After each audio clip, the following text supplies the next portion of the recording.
And we're live! Hey guys, I'm Wolfie, and today we are going to watch Kyle Shanahan's presser. And then we're going to talk about that news and everything else, because another player went on IR, dude. Another player goes on IR. It just doesn't stop, man.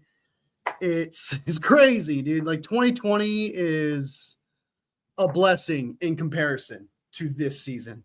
This season is something it's just so mind-boggling, and we'll jump into the press conference immediately first thing. Players didn't practice today. It's looking pretty bad. On the bright side, the Bears have their own issues. They have a new interim head coach and They have an interim head coach because they fired theirs, so we might actually be able to win this game. I have preached a lot that if the 49ers lose to the Bears, Dolphins, Rams, or Cardinals in one of those, season's over, in my opinion. But season's technically not over. I understand that these injuries are happening. Everything is just falling apart before our eyes. But, hey, if it's still possible, it's still possible. This team is still a 5-win team. It is what it is. Michael Catanzaro on the house. 49ers can't stay off IR. They're always on the IR. They need a better trainer, something. But everyone knows Kyle Shanahan's practices are always like rigorous and hard. But like there was a good stretch there where players are getting injured, but it wasn't that bad, right? Well, this time around, man, it is a game changer. It's just, I don't know. It's almost as if like Kyle Shanahan last year was like, make sure there's minimal injuries and let's get me to the Super Bowl so I can win it. Please, Lord, you can do whatever you want after that. And now he's just paying the piper. That's what it feels like. It feels like something is just cursing this team. It's so nuts. And we'll jump into the press conference and we'll watch that in a second. But be sure to sub, do the whole shebang. Appreciate it, man. I want to make this my, career, but I want to be able to make money off doing this. I enjoy doing this. I love doing this.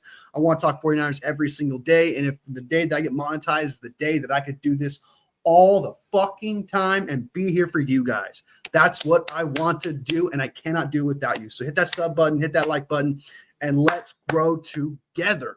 All right. Thank you so much, Michael, for joining the stream. I appreciate you. Let's go ahead and jump into Kyle's press conference because I feel like we need to get that out of the way immediately, and then we'll jump into everything else. Let me go ahead and try to bring it up. I hope everyone's doing great today. My dog wants outside. She notices that she's like, hey, you're going to be talking to your computer for a whole hour, so let me go outside.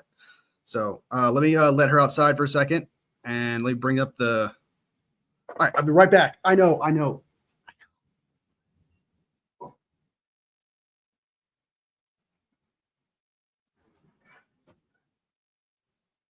Right there. Hold on. I got to close this window. Got to close this window.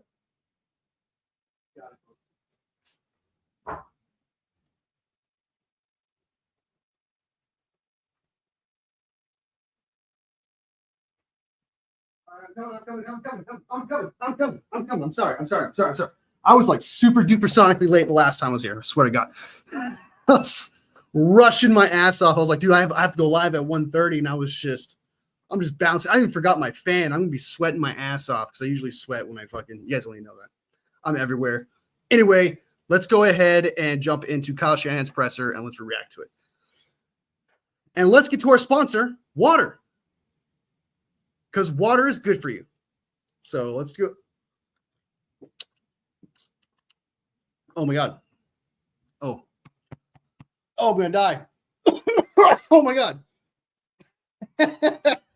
Oh, my God. All right, I almost died on live television. It almost like, how sometimes you drink water and it like hits that part where it stays and you cough. I digress. Hold on. All right, so here's Kyle Shanahan's presser. Let's go ahead and jump into it. Let's do it. All right. This is Kyle Shanahan drops another one-liner. I am not God. Oh, that's gonna be funny. I can't wait to hear that. What the context of that is. So let's check. All right. Injuries for practice today. Banks concussion will not practice. Trent Williams ankle no practice. Jordan Mason ankle no practice. Bosa hip oblique no practice. Flanagan fouls knee. I thought Jordan Mason was on IR. Boy, he's gonna go on IR. Interesting. No practice. Demo, knee limited. Greenlaw, Achilles limited. Huff, wrist limited. Everyone else is good. Prognosis on Jordan Mason improved on IR? No, he most likely will later. Okay. Yeah. Answer my question. They're going to practice with as far as his wrist. He's got some stuff covering it up. Club similar, like I think it's similar to Jimmy Ward's. Haven't seen it yet. But it'll be similar to that. And as far as Greenlaw, you noted last week that you got a quick turnaround after this Bears game. Does that make the Rams game the more realistic game that he could play in? Yeah, I think it does. More likely. I mean, we haven't decided fully yet, but we'll see how this week goes. But most likely Rams, hopefully. Okay. What kind of growth have you seen from Isaac Guerrero this year, and what's kind of his state of readiness for an expanded role? I think he's ready to go. I mean, we were excited about, he got off to a late start with injuries in preseason. I thought he finished in those games well, especially that kick return, he had versus the Raiders, I think. Did some decent things when he started out. Didn't get a lot of carries, had some ups and downs, but got better through everything. And then when he got the bulk of the carries, I want to say some more versus Seattle. He only got better, and he's got better throughout the year. So I think he's ready for this. Are there specific things that you've seen from him? That is it just maybe getting the reps or getting the snaps? I think just the urgency of running the ball in the NFL. I mean, I think it takes guys some time. You start to get a feel for it. The more, if you got the right stuff, the more you get reps, the more you can adjust to it. How hard you got to hit stuff, how quick those holes close, how when there is a hole, how you have to hit at full speed and can't hesitate at all, or it closes like that. So we've seen that stuff get better in practice, and we've seen it carry over to games. Background includes. I'm actually really excited about the Isaac Guerrero show. I know this season's like shit and everything's just going bad and it's just constantly bad news. We're going to hear about Kevin Givens going to IR. I don't know if he said that already, but like there is some things that are fun to look forward to, such as like watching some of these rookies go out there and perform. Isaac Guerrero is going to go out there and play. We're going to see a bulk of carries from him. Patrick Taylor's been called up. We got a new running back, Israel Abanikanda. I'm butchering his name. Correct me if I'm wrong, of course. But yeah, I'm super excited about Isaac Guerrero getting both the bulk of the carry, especially as a rookie. And he's supposed to take the place of probably Jordan Mason next year, if not next year, year after that. Elijah Mitchell should be coming back. So these are very, very, very important reps for Isaac Guerrero. And there's a blessing here in disguise with all this bad shit that's happening. Like, he needs these reps, like Kyle Shanahan says. The more reps you got, the more repetition, the more you'll be able to see those holes. So the game slows down for you, as we all know. And yeah, I'm excited about that. I'm also excited about this new running back that we picked up, Israel Abanikanda. I mean, he's got potential out there. I mean, I think he was first in athleticism coming out of the draft. He had a 4.41 40-yard dash at his pro day, and then had a 4.27 40-yard dash at his pro day as well. So usually take about 5 seconds, like 0.5 seconds away from that. So he probably had about 4.3 to a 4.4 ish speed, which is fantastic because Kyle Shanahan loves those running backs. We love those running backs. He knows how to use those, and he looks promising. He looked really great in college. I'm really excited about that. He didn't do very well at the Jets. If you look at his stats, I think it was 3.2 yards a carry, 70 yards after 22 carries. It was not too good over there, but we all know what Kyle Shanahan can do with some nobody running backs or some running backs with some potential. I mean, this could be another gem because we also have this guy for years and years to come. Sorry, years.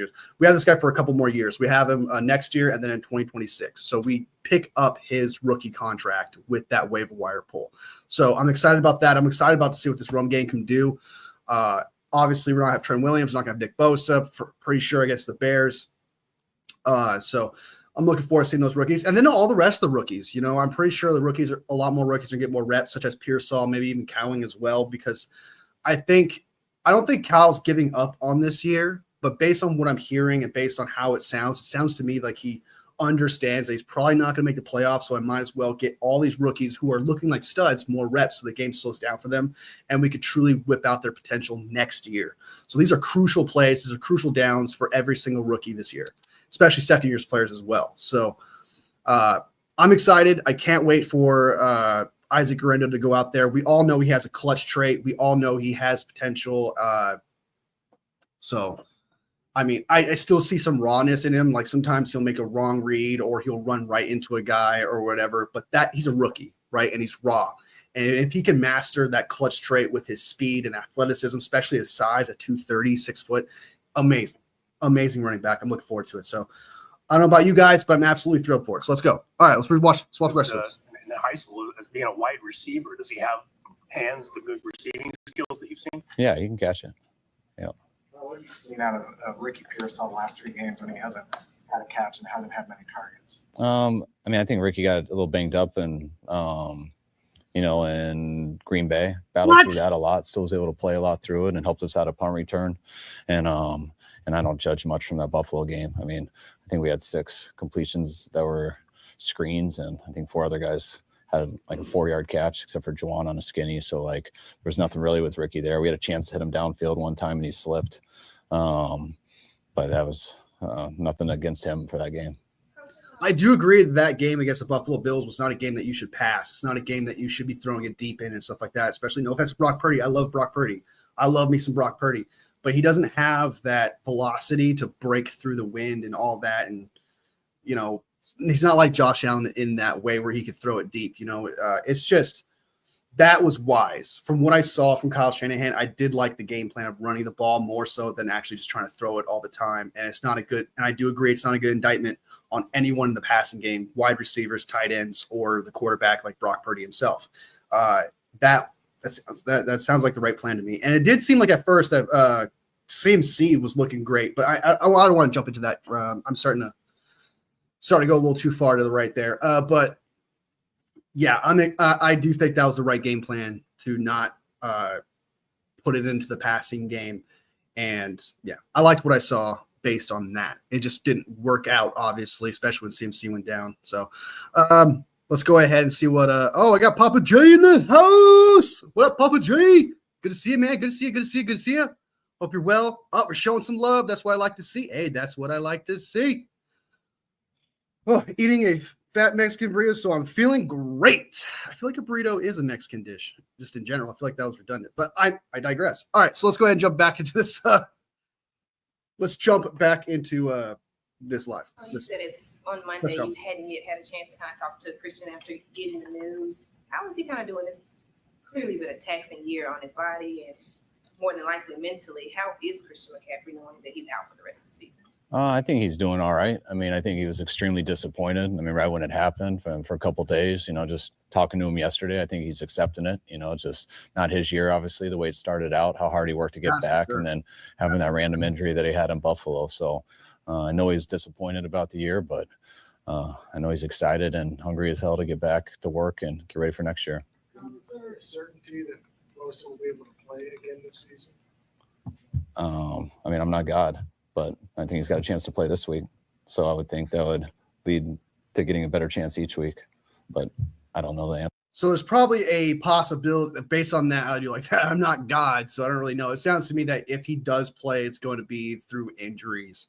And if he doesn't play this week, then he's just going to constantly get better. So it sounds like it's an injury that he's going to have to play throughout the entire year if we continue to go to the playoffs, et cetera. This sounds like it's going to be a lingering injury just based on what he's saying there, which we really need him. If we want to beat the Bears, we want to beat the Dolphins, we want to beat the Rams and Cardinals, we're going to need a pass rush.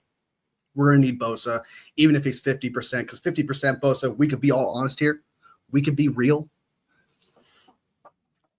50% Bosa is better than any other pass rusher we got. So we need him out there, even if you just have to use him sparingly, like on third downs only, et cetera, whatever, get him out there. We need him out there doing something.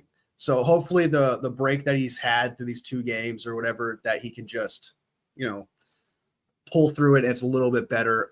What really sucks is that if he injured both of his hips and his obliques like that, it's just the chance of re-aggravating his injury and the injury becoming worse and probably lingering on through the next years makes it a lot higher, as we know. So good to see that Nick Bosa is going to come back. It sounds to me he's just going to come back and play through the injury. He just really couldn't do it this time around. I'm be eating before Rano's goes live. I'm making pasta. I'm homemade meatballs and garlic bread. Hey, that's not bad. Yeah, it was redundant. Italian, that's what I'm having tonight. Nice, guys. Everyone's having spaghetti. I had spaghetti yesterday. I had spaghetti last night. That's spaghetti. It's spaghetti's dope. I like spaghetti. It's one of my top 10 favorite dishes of all time. So I wouldn't say top 5. I wouldn't put it in my top 5. But spaghetti has like a nostalgia to it. I wouldn't say it's the greatest dish, but there's like a nostalgia to it. It's kind of like fried chicken, mashed potatoes, and corn. There's just like a nostalgia to it. Anyway, let's go ahead and jump right back into the rest of this press conference. Answer that.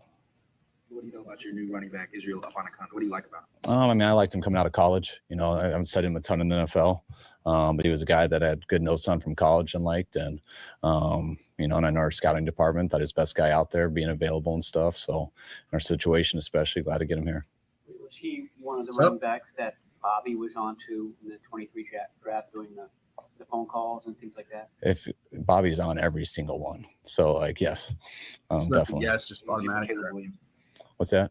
What do you see from Caleb Williams? I mean, as talented as there is, I mean, just the stuff that you saw in college, you can see in the NFL. I mean, as good of a thrower as there is, born to play the position, got the athletic ability to do whatever. He's got the speed to do whatever.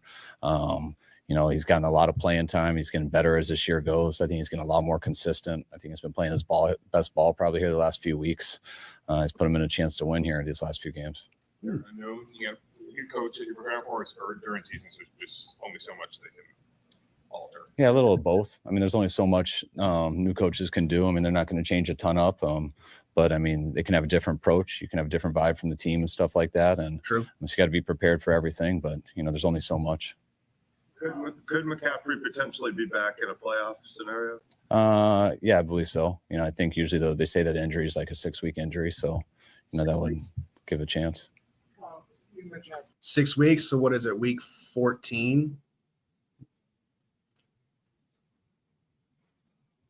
That's like he won't be back until like that's pretty much. You're telling me he won't be back till like NFC Championship or maybe even the Super Bowl.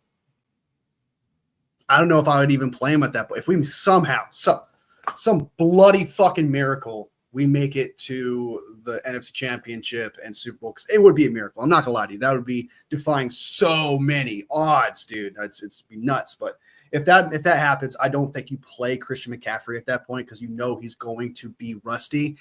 But I could see it if that ended up happening. Kyle Shanahan would force his ass out there and make it like Jordan Mason could be the reason we make the playoffs, could be the reason we get to the NFC Championship. But the moment CMC is able to come back, Kyle Shanahan's going to bring him back and he's going to get all the reps. And it's just like, dude, he's done.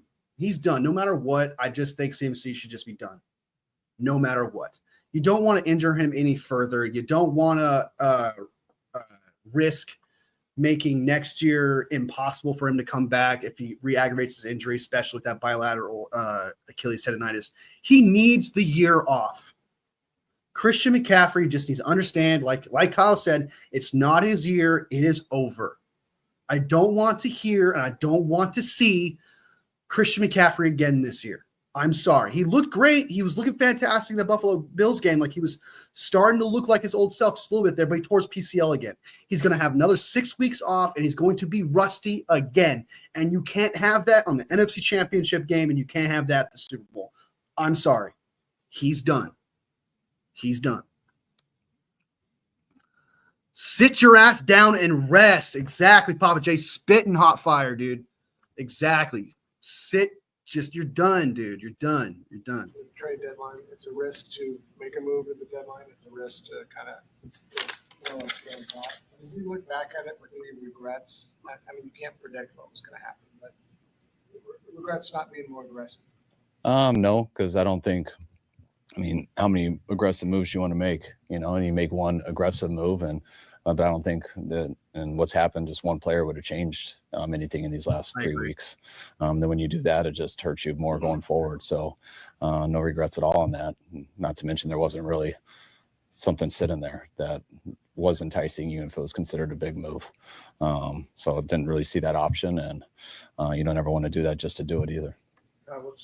I do agree that, like, honestly, like in retrospect, it's good that they weren't aggressive, because if they were aggressive, I don't think it would have changed anything. Like what was out there, a wide receiver, I think one pass rusher. I don't think it would have been enough to alter what's happening to this team. There's so many injuries, so many bad things happening to this team. I'm not saying give up, but like it's a blessing that we didn't do what I wanted them to be aggressive. I wanted them to go out there and get another player. I want them to get out there another game changer. But looking back at it in retrospect, man, it's kind of a blessing, because one player would not have changed anything. One player would not have made us have 7 wins, whatever it may be, right? I do agree that you should not regret it. I think it's obviously a blessing to not have approached the trade deadline with aggression, because again, you would have lost draft capital, and again, it would have been for nothing because, like I said 4 times already, it would not have altered this team. It would not have changed a single fucking thing. I'm not even lying. So it's good that he didn't do it. And also, of course, Kyle, let's say that one player would have made a difference, right? There's no way in any world Kyle Shanahan in a press conference is going to say, yeah, I regret it. I wish I was more aggressive. He's not going to do that. Like 99% of coaches aren't going to do that. I don't think a coach should say that, because then people start questioning him. And I'm not saying I like hard-headedness and stuff like that, but there are moments as a head coach where you need to be like, no, I don't regret doing that. And I think that's the right answer, regardless if he felt like he should have or not. I think in that moment, especially with reporters and how they will leech onto that. They will attach that. If Kyle Shanahan right here said, I regret not doing it, every single reporter, content creator will be leeching onto that. Oh, he regrets doing that. Oh, he's second guessing himself. Is he actually that good of a head? It's going to go down a huge rabbit hole, cause a lot more problems. So I'm glad that he responded that way. But realistically, yeah, you shouldn't regret it, because there's nothing out there that would have changed anything that happened. Like Nick Bosa's out, Trent Williams was out. You lost your number 1 wide receiver in Ayuk, even though he wasn't the same. I digress. You got Fred Warner with a fractured ankle. I mean, there's just way too much for one player to make any kind of a difference. So I do like that response. Fire Sorensen and get a legitimate DC. I'm not trying to be against you, but I don't know if I'm on board with that unless you can guarantee me you get someone like Bill Belichick, someone that's proven themselves as a good defensive coordinator, or because I just feel Kyle Shanahan's going to stick with this defensive coordinator, and this defensive coordinator has shown some flash. There's been moments where you're like, okay, that was a good play call. Okay, that worked out. Okay, it wasn't the defense's fault that we lost this game, special teams, or in fact, it was even close was because of special teams, or the offense was struggling so bad that the defense had to deal with short field. You know what I mean? There's flashes. I'm not completely off the train of Nick Sorensen. I get if you are, because it's just so many mistakes. But in a season where you don't have your number 1 pass rusher, you have a fractured ankle, Fred Warner, who's your leader. You don't have Greenlaw. You have a rookie Green playing out there. Ward isn't out there because obviously makes sense. I don't know if Sorensen had a fair shot to prove himself, is what I'm trying to say, right? The only way I'd be okay with a new defensive coordinator is if there's another one in place that could take his spot that's proven himself to be a good defensive coordinator, if that makes sense. Val in the house. You like the live? Thank you. Thank you. You just made my heart go from here to here. Appreciate it. Appreciate it. All right. Let's finish this. Press conference. Is that about the Bears defense when you watch them? I think they're a real good defense. I think how good they are in the red zone. I think they're ranked number 2 in the red zone. I think they're top 5 at getting turnovers. I think they're top 5 at third down. It's, when they're top 5 and getting turnovers, and their offense, I think, is number 1 at not giving up turnovers. It's usually a really good formula for winning. You look at their team as a whole, they started out 4-2. They went on a bye. They lost the next game on a Hail Mary versus a good team in Washington, which, so you'd like to say they should have been 5-2. And the next 5 games after that, they got blown out 2 after that. But these last 3 games, they played as good as any team in the league, playing Minnesota, Green Bay, and Detroit, losing by a total of 7 points. So I see a defense that is capable of being a playoff defense. They played like it all year. They've just come up short here in these last 5 games. Last week, Christian said that he felt the vibes outside the building were a lot lower. Excellent defense. The Bears have an excellent defense. He's not wrong about the Bears. They could have easily had a lot more games, but they are on a losing streak. They lost their head coach. I mean, I don't know if that's enough of an excuse. Their defense is great. That's about it. Their rookie is struggling. Really, their offense is struggling. I just feel like they're in a worse boat, even with our injuries and stuff. But I just feel like we have a lot more weapons and a lot more capability than the Bears do at this point. I know they were on 4-2, and there's that Hail Mary ruined them and stuff, but they've been blown out. They have not looked like a good team since that 4-2, possible 5-2 start. You know what I mean? They've been actually terrible. So, I mean, the only thing that's going good for the Bears is that defense. That defense is elite. It is an excellent defense. And if Brock Purdy tears up this defense, that is a huge bonus to him. If Brock Purdy is able to score in the red zone on this defense, that is another plus. I mean, this defense is great, guys. It is super good. They have a great defense. They even had a great defense last year. They really did. So we got Shanahan is too stubborn to admit that Sorensen sucks and fire Sorensen. Even you in as DC will be better than Sorensen. No, thanks, man. I actually think I'm not trying to, boost my ego here, but I know a little bit about a 3-4 defense, 4-3, dime, just throw it out there. Oh, yeah. A 49ers fan. Good to see you, man. Good to see you. Welcome to stream. Welcome to stream. Welcome to the fam. Welcome to the fam. Be sure to like the live. I appreciate it. Let's go ahead and finish. Let's go ahead and continue this press. Vibes inside the building. After Sunday, do you feel the same way about that? Do you have confidence that you guys have the vibes to make a run? I mean, I don't know. We don't go off vibes as much. I mean, we were pretty disappointed after that game and stuff. That takes time. But you don't need much more than 48 hours. We're in here on Wednesday. Guys are ready to go to work. I mean, I think when you compare outside the building, inside the building, I mean, we're a football team that goes to work and tries to get better. I don't mean to keep pausing. I know you guys are like, fuck, stop pausing. I want to see this or whatever. I get that. But I'm not for making fun of Kyle Shanahan because I do think I think with a bad year, a lot of people are just going to pile on because of emotions. I feel like emotions are high right now. So a lot of people just want to jump on him, want to listen to people who are jumping on him. I get that. So I don't mean to add to it. I really don't. I just want to tell you where I lay. I like Kyle Shanahan. I still think he's a great coach. I think a lot of head coaches would get fired to put him in there. I think there would be teams out there that would trade for him. I like him. I do. But I swear to God, sometimes, man, in his press conferences, he does this, and then it's just like, oh my God, dude. Like, what the fuck? Stay right here. If you spend your day outside the building just reading and stuff, I'm sure your vibes won't be the same. But our vibes here are all about work, and that's what we enjoy doing. You're looking at their run defense and all the rushing. 100, Michael, 100%. Why is that happening? Is it just breakdowns across every level of the run defense when you get down in there? Yes, I think there's not, when you ask why, I mean, we can go into a ton of things, but the bottom line is we haven't played good enough run defense. You look at all of our losses. I mean, these last 2 weeks have been as bad as it gets, especially, when you give up the run game like we have in these last 2 weeks in the first half. The game's almost over before it starts, going into that second half. Still thought we had every chance to make it a game in the second half, but that's when we had our 3 turnovers in both games, which leads to blowouts. If you look at all of our losses this year, I think the least amount of yards we've given up in a loss is close to 150. So we haven't been stopping the run well enough that, starts with people being out of gaps that can go to missed tackles, that can go to not getting off the field on third down so they get a few more runs called, can go to not getting enough turnovers, and it can go to missed assignments. So it's all of the above. We never asked you about Brock and the fumble that happened. Is there anything that he could have done, or was it just a slip out of his hand?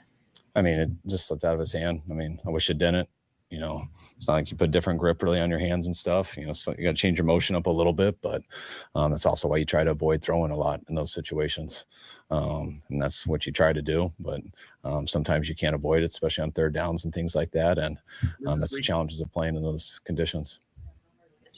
I want to say, I called it, by the way. I called it. You can go back and watch the tape in the shows before the game started. Me and Poggy said it. He's probably going to fumble once. And it happened. Judge his performance in Buffalo. I mean, it is. I mean, you take that all with a grain of salt, but we watch each clip and we talk through it. And I mean, that was, it's always bad play when you lose the ball. But true. As far as going through a progression where the ball should have gone, that was his number 2 in the read. He looked at George. They moved zone coverage. he took a hitch and was going to rip it to the left side and was going to have an explosive to JJ, and the ball slipped out. So, I don't want to say that was one of his better plays, but he was doing everything right on that play. And I think we all saw why the ball slipped. There's plays in this game that we can coach him up to be better on. And there's some plays where it's like that, where it's an unfortunate situation. We'll go today. Yeah. Yep. All right. Jawan, Last one, guys. he's had, twice after that great game, 10+ catches against the Rams and Seahawks. He hasn't talked to the media, which we would like to talk to him, but so about losing, even though he had a great game. I don't know, is that reflective of anything about him or his competitiveness? I don't know. I didn't even know he wasn't talking to you guys. So that's the first I've heard. Can I do that too? Maybe Jawan's just smarter than I am. Yeah, I didn't know. Jawan's an emotional dude, and that's what makes him so great. I mean, you guys see how he plays. And Jawan's one of my favorite people in the world. I mean, he's unique and just the energy he brings to everything. And I haven't asked him because I didn't know that, but I'm sure he hasn't been in the mood after games. He takes those hard. Okay, can I ask a follow-up? I guess. And to be fair, Juwan is not like he's pretty much like our underrated number one wide receiver, practically a captain in my eyes, but he's not actually, I don't think he's actually a captain, right? I'm pretty sure he's not a captain. So not only is he not a captain, I don't think he's like the guy to be interviewing. Like he needs to approach that, Some people gave Debo shit for not doing an interview and stuff like that because he should, because he's a captain. I guess you can make that argument, but I mean, I feel like players such as Brock should do it, Fred, Bosa, Trent. I feel like those guys should have like, okay, you need to approach because you're the leaders of the team, I feel like. And I don't think Debo, even though Debo tries to claim he is, but like Debo and Juan, I don't think are like the top tier, like you must do an interview kind of type thing. So if Juwan doesn't want to do an interview, I wouldn't put it against him. Like he's not, that's not on his plate to do. Right. I personally, as a fan, don't expect him to do an interview unless he wants to. Right. Not to get your butt or anything, but you're not a bad loser. I mean, you may be a bad loser, but in public, in press conferences, you answer the questions. Not every coach does that. And like after Green Bay, you're like getting more questions, and most coaches are like out of there. Is that someone? Is that your dad, or is that just you as far as how you're supposed to handle things? I don't know. That's just how I am. I answer questions. I'm not a good, I don't make stuff up. So I try to answer your guys' questions, especially if it's not a stupid question. Sometimes I struggle with ones that I don't understand. You don't make stuff up? Forgive me if I think they're stupid. They might not be. I just don't understand them all, but that's how I do press conferences. I answer the questions. So I always try to do that without hurting our own team. And that's smart. Really about as simple as I keep it. But no, I don't take losing well. But I agree with that part. I'm not showing you guys how I deal with my life in these 8 great minutes. All right, guys. Thanks. That was a funny last second response there. I thought that was pretty funny. All right, so that was Kyle Shanahan's presser before the Bears game, not the last one. We'll obviously when we go live on Friday, we'll watch the Friday or Saturday. We'll watch the final press conference before the Bears game and see how his mood is then. But I kind of like that vibe. That was actually kind of funny. It sounds to me that Kyle Shanahan's kind of accepting the situation. He doesn't look as depressed. He doesn't look as sad. I'm not gonna lie to you. And I do like his responses to some of these questions, even Grant Cohn's questions. He answered it really well with no stress. Like he was, I actually kind of thought Kyle Shanahan for the most part was zen in this interview. I'm not gonna lie. It's sad to see that Kevin Givens has gone to IR. He's going to be out. So our D line is a little bit thin. It's even more thin than it ever was before. So that leaves possibly Bosa might play, but he's going to be 50% Bosa. So the D line is going to be atrocious. This injury, dude, bug is I know I've said it 1,000 times, but I just can't get over it. It's something I have never fucking seen in my entire fucking life. And it blows my mind how it's unfolding. It's usually it gives in, usually it gives up. Usually the injury bug starts at the beginning and then everyone's fine towards the end, right? Everyone recovers, everyone comes back. No, dude, it's like every fucking week, dude. after week, some player gets hurt. We thought with CMC going to be out with the Buffalo game, we thought we were going to see more of Jordan Mason. We actually thought Jordan Mason was going to reach that 1,000 yards. I fucking wanted him to have that 1,000 yards so badly, and now he's not going to have it. Bright side, we can see more of Isaac Guerrero. Isaac Guerrero gets more reps. He can get better, get out of that raw state and more into a professional NFL player state. And this could be those reps that he needs. But I feel so bad for Jordan Mason, man. I'm confident he was going to reach 1,000 yards this year with CMC out. I mean, that was something I was going to look forward to, and now that's gone. But on the bright side, guys, it does seem like that Kyle Shanahan is – I don't say Kyle Shanahan doesn't seem like – it seems like Kyle Shanahan has accepted the situation and understands that there's a chance he's just not going to make the playoffs. The vibe seems different. I'm not going to lie to you. He did respond with Christian McCaffrey. If we end up going to playoffs, somehow Christian McCaffrey could come back for that. But if you guys weren't here earlier, I do think that he should not. I repeat, he should not come back. It does not matter. He's going to be rusty again. Without 6 weeks of reps, he's going to be rusty. And if we make it to the NFC Championship or Super Bowl somehow, it's going to be on the backs of Isaac Guerrero. Like, let's be real.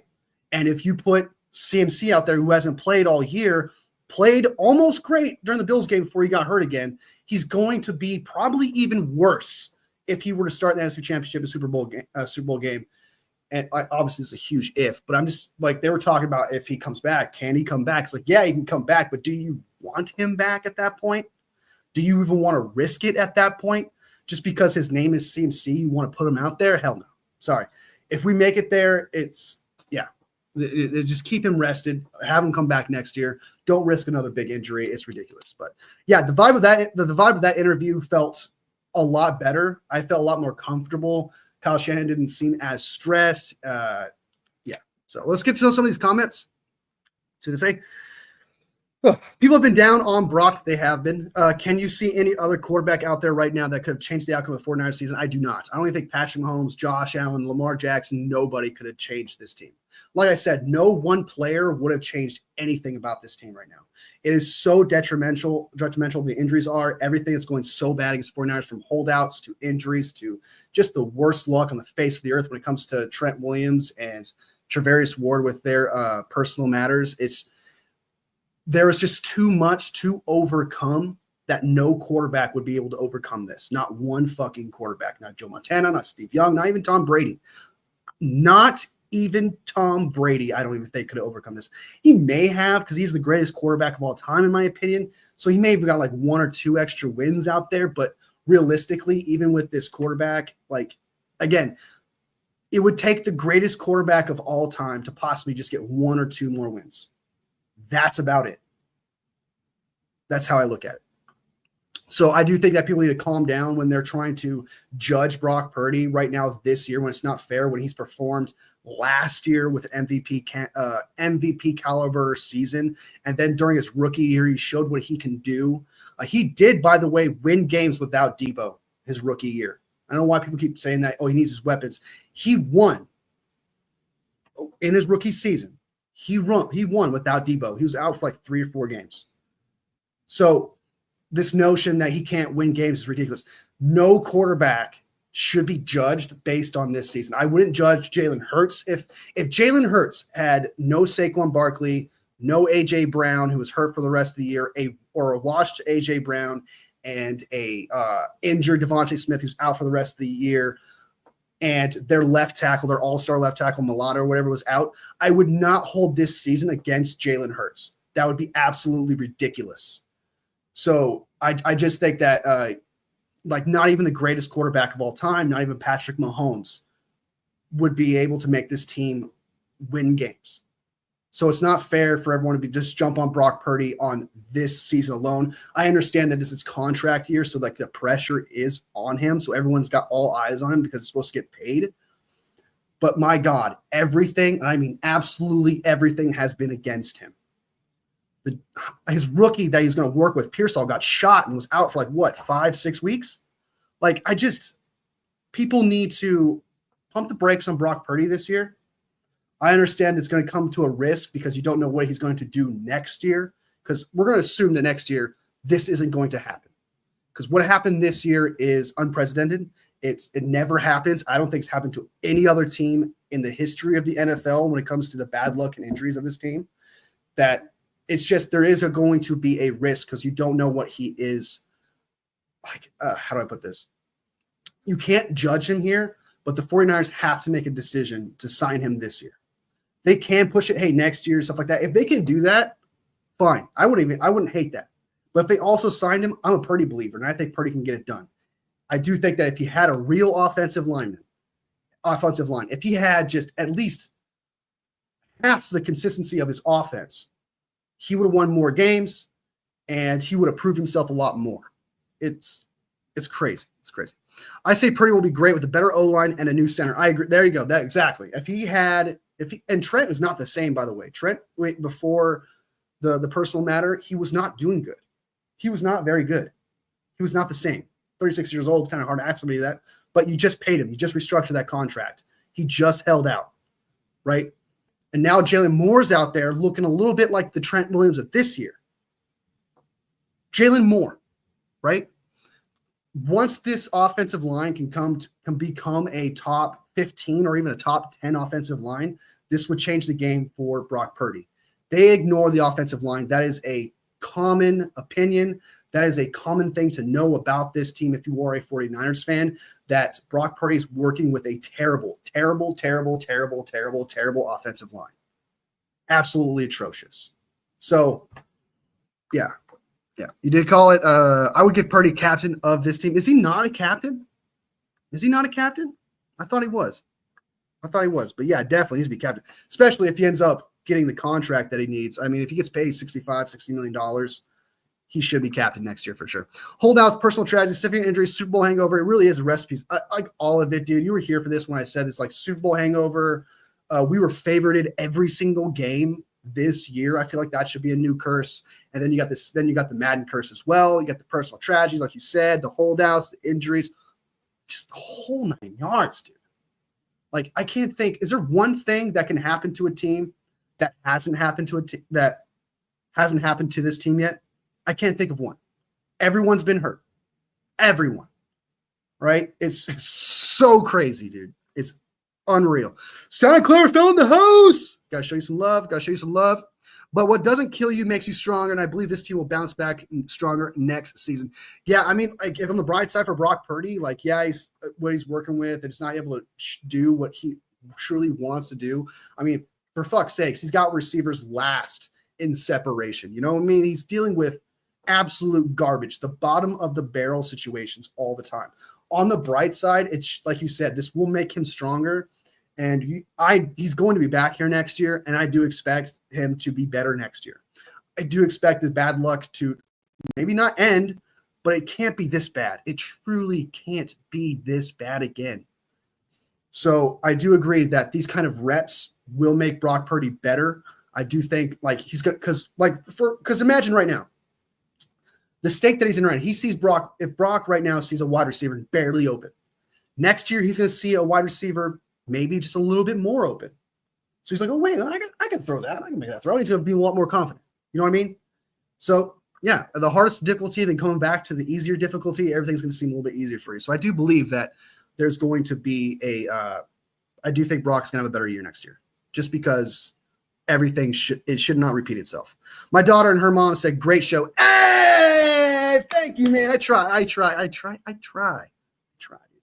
I can't do it without you guys. Seriously. I'm just ranting. I'm just talking. I'm just telling my opinions. You guys make this show for real. You guys make this show. Hi, Santa Clara Fair. How are you even going? Hey, we're showing some love. I like that. Hey, we're chilling. A good man. Just babysitting. All right. On the bright side, I agree. This will definitely be Isaac sometime in NFL ready. He will be NFL. He should, with these reps that he's going to get for the next, especially with this terrible offensive line, if he can make plays with this, I'm super excited about Isaac Grendo next year. And I feel like the team would be a lot more comfortable letting Jordan Mason go. He is an RFA. So, like, even if someone pays him starting running back money, like $10 million a year or whatever, even though I do think he deserves that, that team is going to have to give up some draft picks, right? And if Isaac Grendo can prove himself for these last few games, I'll feel a lot comfortable letting him go. I would like to have Jordan Mason back, but I mean, at the same time, Jordan Mason deserves to start somewhere else. So, This is going to be Isaac Guerendo's test. He's had some reps here and there to kind of get an idea of what it's like to get better, you know. And I do think he's gotten better. He's gotten a lot better, right? So if he continued to stack his days, stack his weeks, and he can perform for these last weeks, if we don't make the playoffs, the future is bright actually for this team because these rookies are shining left and right. And if Isaac Guerendo can add that to the running game with CMC the way he's looking right now, we don't know if he's going to be the same.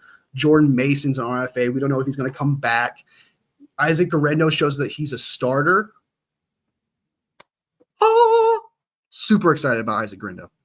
And I'm not gonna lie to you, I don't know if you guys remember this, but I was a little bit down on Isaac Guerendo. I thought he was raw. I didn't think he was gonna be that good. I thought he needed like some years to play. Larry Krueger thought he should be a fullback. I'll never forget that. That shit's fucking hilarious. So I thought that was pretty funny. The crazy brain. What up, dude? What up? What up? Oh, I got my dog inside. She's freaking out. Oh, I'll be right back.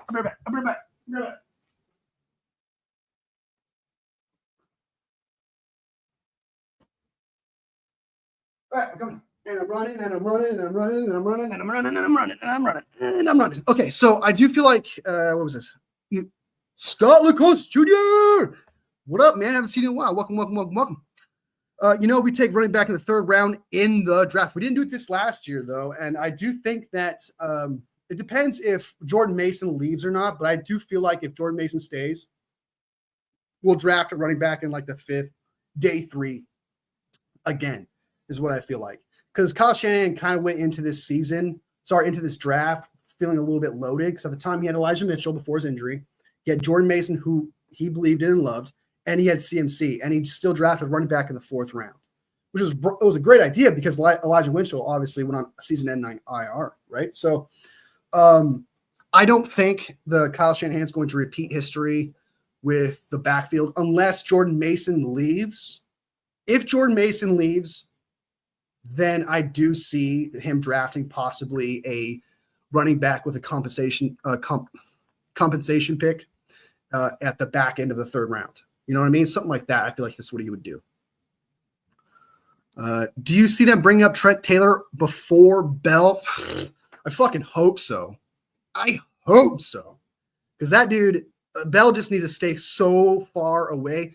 Honestly, out of everyone who hates on Ronnie Bell, I hate on Ronnie Bell. He was terrible this year. He was the reason why we lost against the Cardinals or Rams, one of the two. I don't remember which one it was, but he was the reason we lost. Dropped a game-winning catch.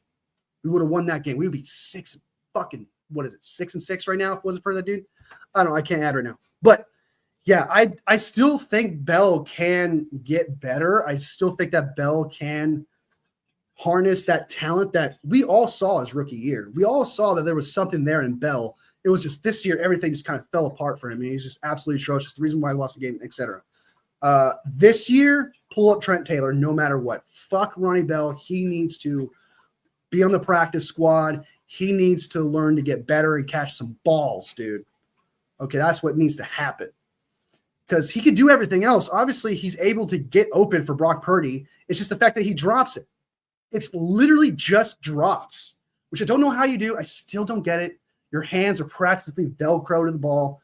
I don't get that shit.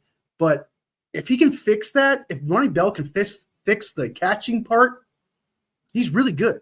He can block. He can route run. He could do those 2 important things. Now he just needs to do that one last important thing, which is catching the fucking ball, right? So I do think the 49ers, this should evaluate him, obviously, this year, keep him on the practice squad, and have him try to get better throughout the offseason. And heck, who knows? Maybe he does get better at catching the ball, and he's actually a better wide receiver, and he can perform next year.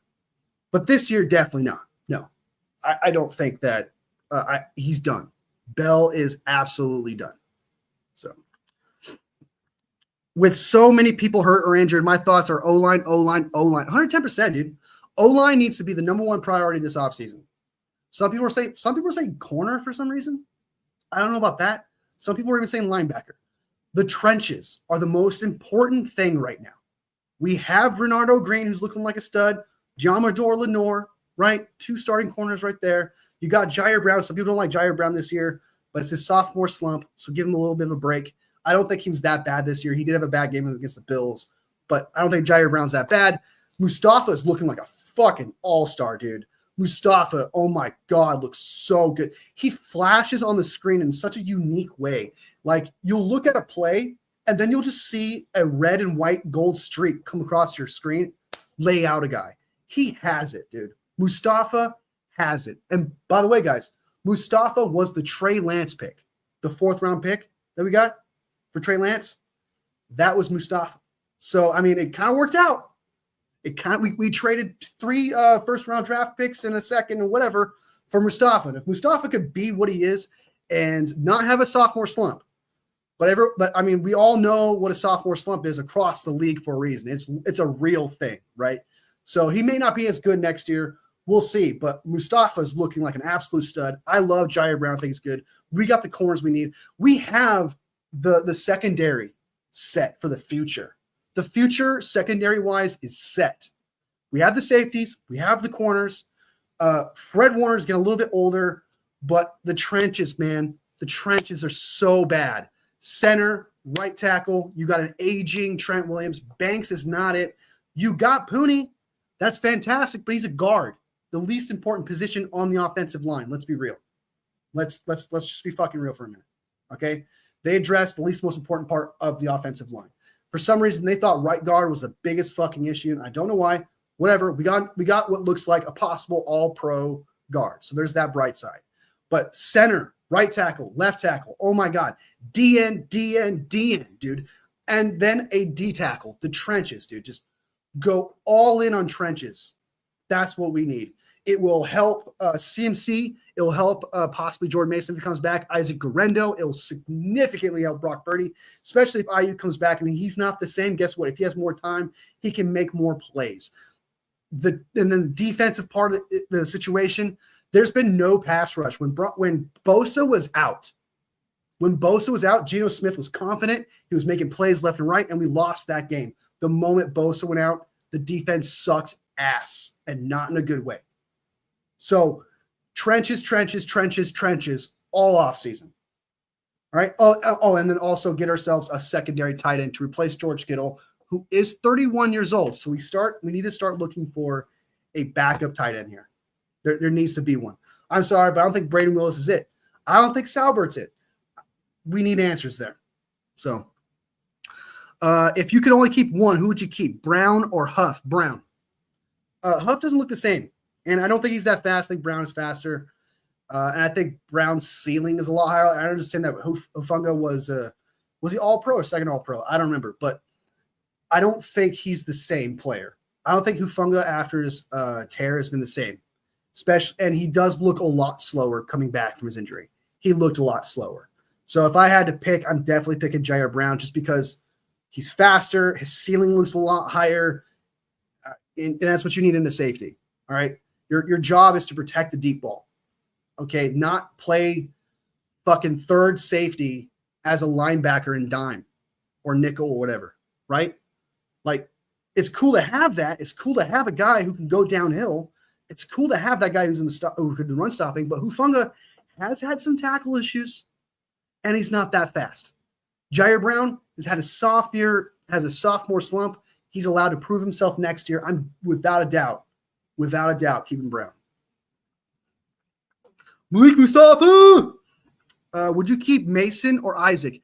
As of right now, ooh, that's a tough one.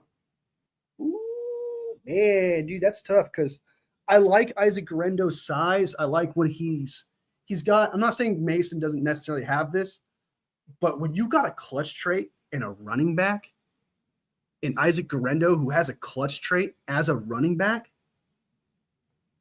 that's huge. That is something you rarely fucking see. That's things you see in like Adrian Peterson. That's things you see in Saquon, CMC, etc. I am not saying Isaac Guerendo is those guys, but he has a trait of those guys. Mason hasn't shown to be that clutch guy yet. He hasn't shown to have that clutch trait. He's just consistently good, if that makes sense, right? Like Guerendo will have a poor run, and then when we need a big one, he'll break out.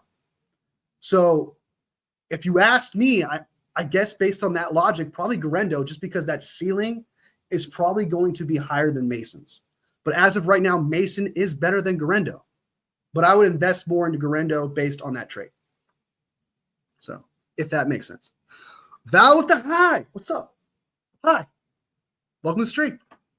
Appreciate it. All right. I think that's everything. We talked about oh, by the way, let's take a look at, before we get out of here, let's look at Israel Abanikanda and look at his stats, right? I've written them down. So let's just go through them and you let me know. And if that sounds good to you, if you guys are excited about it. So let's talk about it. All right. His run, honestly, if you go and watch his highlights in college, he looks fucking good. He looks like an absolute steal. He looks like one of those players that Kyle Shanahan would have drafted in the 6th or 7th or even undrafted situation and turn him into an all-star stud. Go watch his highlights, dude. He looks fucking great. I'm not going to lie to you. He was a 5th-round pick. He was the 8th pick in the 5th round by the Jets. He's 5'10", 216. Not exactly Isaac Garendo, but you can kind of look at him like a Timo Isaac Garendo based on size.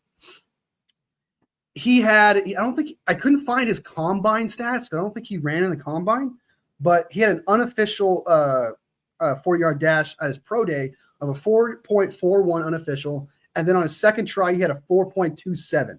So there is some kind of speed there that you can hang your hat on. And I tell you what, Kyle Shanahan loves his speed. He does great things with speed guys. And he does sound like a one cut and go guy, which is Kyle Shanahan's bread and butter. And also, he had the best athleticism score in the entire draft in 2023. Not entire draft, but for running backs, he was the first. He was first in that with 91, pretty high score.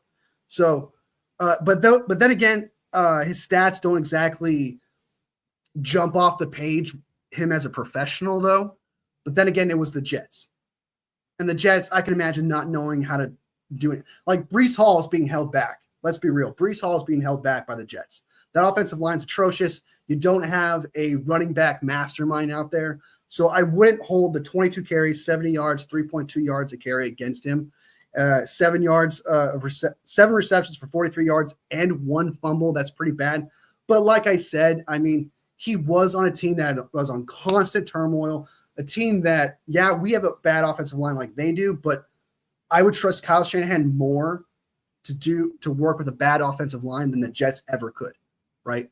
So I kind of like this guy. I actually love the future. I really want to see him play. I truly, like, it's not just some pickup guy like we just picked up. I'm like, oh, it's just somebody because Mason is going on IR and CMC is going on IR, so we just picked up a guy. There is potential here for if this guy turns out to be a stud, right? And we want to keep him next year because we do have his contract for the next 3 years. We don't need to draft a running back, even in my eyes, Kyle Shanahan's standards, right? And we all know that Kyle Shanahan, if he has 2 good running backs, he's going to want to draft a 3rd. If he has 3, he's going to want to draft a 4th. Could you imagine if we had CMC, Jordan Mason possibly back, Isaac Garendo, and if this guy turns out to be a stud, we have 4 fucking running backs that are good to elite. From good to elite, we have that ammunition in the backfield. That would be crazy. That would be crazy, and there'd be no need, absolutely no need for Kyle Shanahan to go out and waste a pick on a running back if this guy turns out to be a stud. And we'll know that in the draft. Like, even if we don't see him out there, right, Kyle Shanahan and the players are going to see him practice, so they're going to know what he is and what he's capable of doing. If we don't draft a running back, that is going to say a lot about Israel Abanikanda. It's going to say a lot about him because that means Kyle trusts him and knows that he can fill in that role of what he would have got in a 4th, 5th round running back, right? So there's the ceiling's high for these rookies. There's excitement. Even though this year is trash, like everything's bad is happening, like we've gone through, there are some things to still kind of look at in these games to be excited about, right? Like you got the rookies, this running back, Isaac Garendo, who is it? Pooney's looking like a stud. You got Mustafa for him. Jair Brown, hopefully he can do more plays. Green's going to get more reps. Lenore is out, so you're going to see a lot more of Green. Who else? Pearsall, Cowing. There's things you could still take this season and enjoy, right? Your entire dish with the 49ers for the rest of the season isn't just hamburger helper, okay? You're going to have hamburger helper, and then afterwards, the best cereal you ever had. Right? You're going to have something to feast on, something to look forward to this year, regardless of how it ends. So there's things to be excited about. And that's what I just implore you guys to do, is just look on the bright side of things from here on out, because you know that the chances of making the playoffs is slim. I still believe we can. I still believe that we can make it.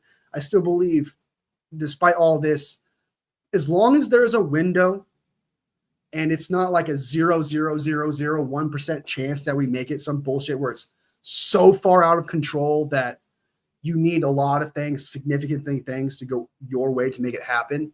I don't think it's like that. I don't. We're 5-7. The rest of the league is what? 6-6. One of them is 7-5, the Seahawks. The Seahawks are going to face some teams that they're going to struggle against. And I think they got a couple losses coming their way.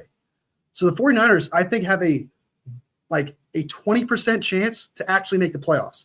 And if there's a 20% chance of actually making the playoffs, I've played enough RPGs to tell you that sometimes when you go pickpocket an NPC, and it says you got a 20% chance of pickpocket, and then you fucking pickpocket that motherfucker, it feels so good. It feels so good. This is the same thing. There's a 20% chance.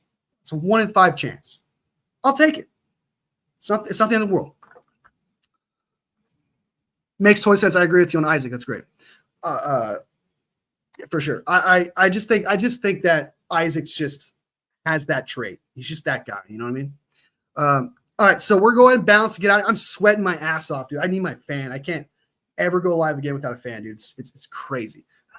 I'm sweating so hard. So I'm going to go sit in front of a fan and get this shit off me and relax. So I will be live either Friday or Saturday. Heck, I might even go live tomorrow, but don't hold me to that just because it's Thursday Night Football.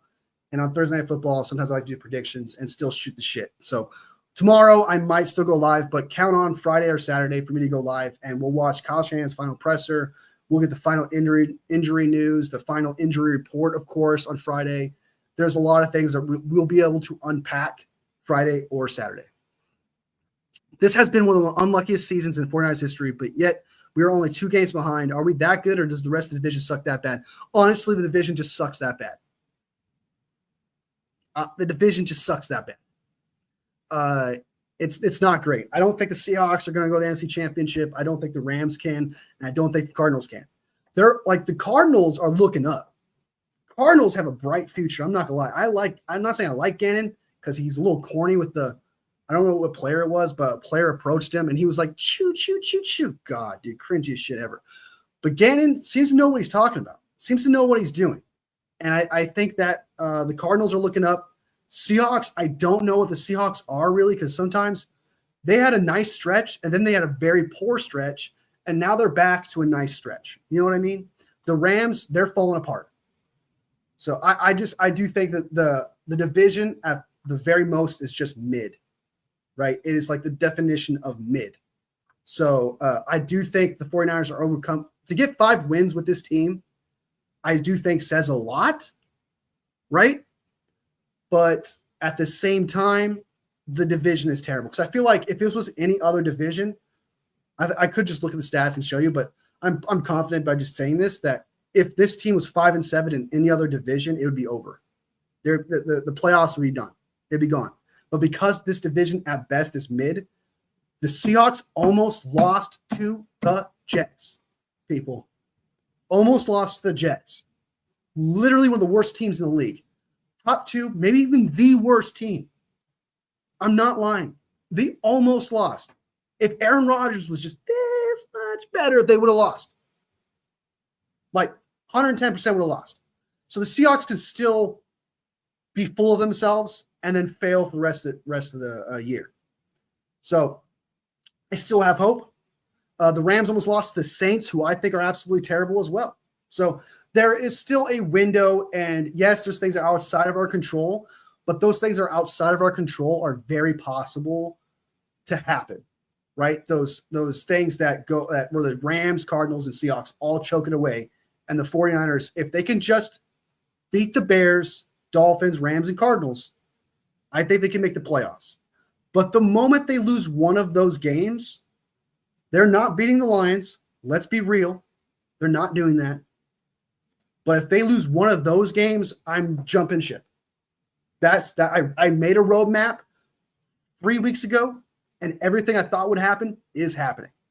So the roadmap that I have, that I set, is still intact. So as long as we win those games, as long as we beat the Bears, we beat the Dolphins, Rams, and Cardinals, we're good. I'm still going to believe. Unless like towards the Cardinals game and towards the end where it's just like, it's over. Because we'll know probably towards the Cardinals game, which is the last game of the year, exactly what state we're in if we have a chance to be in, right? But definitely the Bears game, Dolphins, and Rams are just so important. They're just super important games. We can't lose those. All right, so I'm going to bounce. I'm going to take off. Thank you guys so much for making this stream last an hour, for real. You guys seriously made this stream last an hour. I don't know how. Like, there's little to no content to talk about. There was little to no content. So I thank you guys so much. I appreciate you guys. You guys are awesome, truly. Papa J, you're the best mod I got, man. You're the best mod probably I'm ever going to have. Thank you, man, so much. The Crazy Brain, good to see you, man. Thank you so much for being in here. Scott Lacoste, thank you for making an appearance, dude. You're awesome, dude. I always like your opinions. Michael, I cannot pronounce your name. I apologize, dude. From the bottom of my heart, man. Michael, thank you so much for your positivity, your opinions, and everything, man. I love it. Appreciate the communication. Santa Clara fella, I appreciate you too, man. You are always positive, always pouring water in the cup, dude, no matter how empty it is. Val, good to see you. Always make an appearance. You're awesome. Thank you guys so much for making this channel grow and be what it is. I fucking love this channel. Thank you. To everyone who watches this later, sub if you like the content. If you're like, fuck that guy, and I just want to watch him to disagree with him all the time, sub away. As long as we don't get personal. That's fine with me. Because we're here to have a conversation. We're here to debate. We're not always going to agree on everything. That's life, man. And that's this channel. And I like the live, if you liked it as well. It helps me out a lot. It makes my 49ers heart grow from here to here. All love, fam. And I'll see you next live. Bang, bang, not a